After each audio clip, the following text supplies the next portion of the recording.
Yeah, I think you should go stand by him. Colby, for that nice welcome.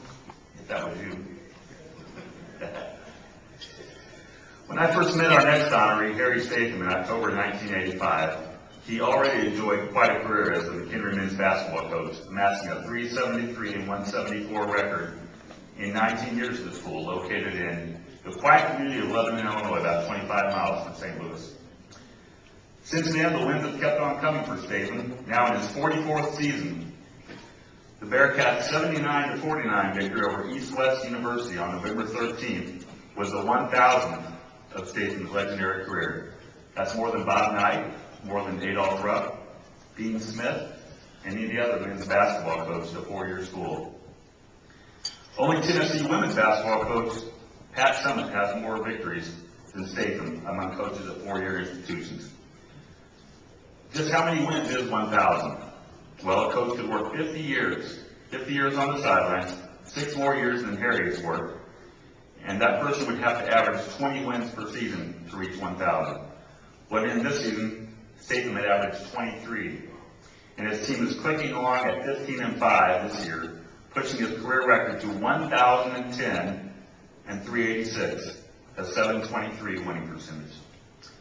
Statham has led the Bearcats to 38 postseason appearances, including a Final Four finish in the NAIA Division I tournament in 2003 in Kansas City, Missouri. And as if being basketball coach isn't enough for Harry, he's also been McHenry's athletic director, also for 44 years. And he's here tonight to accept his John E. Ray Award for an accomplishment in sports other than baseball. Ladies and gentlemen, welcome Harry Statham.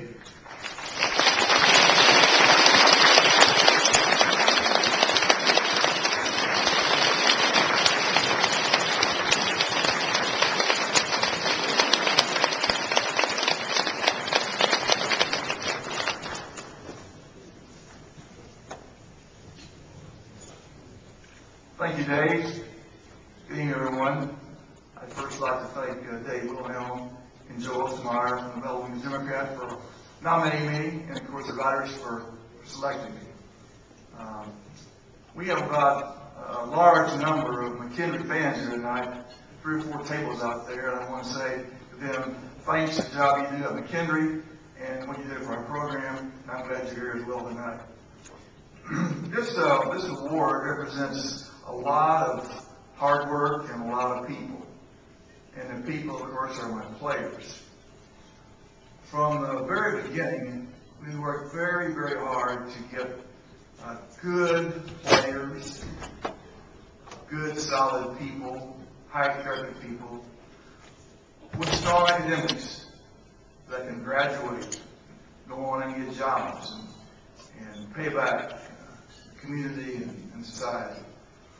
And I am very, very proud of our product over the years. We have had tremendous players in our program. The players win the game. You need to get good players. And we have gotten great players in McHenry.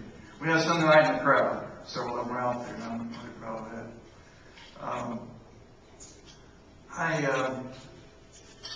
I want to think that, winning is huge. I love to win. But I want to think McHenry basketball is more than just winning games. I think it is success after basketball. And these guys on our program go out and are just tremendous ambassadors for our university. I'm so proud to be there.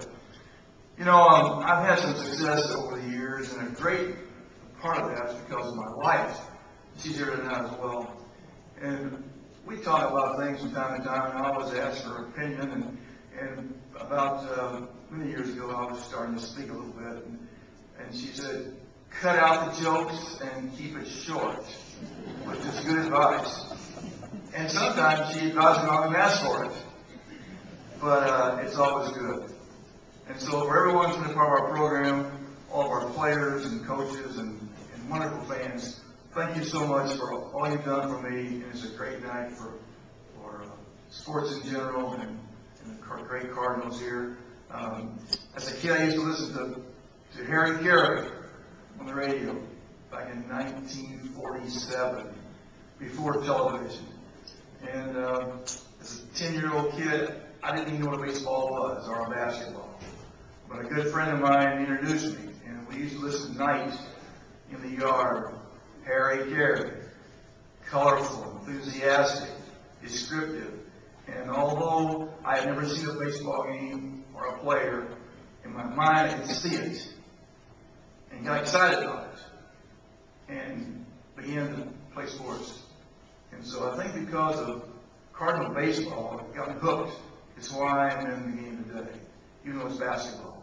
So I owe a lot to the Cardinals from way back when, and I've been a big fan here. And it's a real thrill for me to be on stage with a Hall of Famer, MVP player, and all the Cardinals. Thank you very much. I'll mention that the guys who put this dinner on, the writers, amazing guys and women, experts in all sports, every phase of every sport.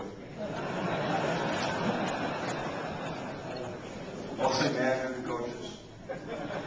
Tell you how you do a job. And in 1985, they picked Whitey as the guy that would be fired first. And the Cardinals ended up winning, what was it, 101? National League champion. I don't know if you enjoyed it much of that, but I really enjoyed it.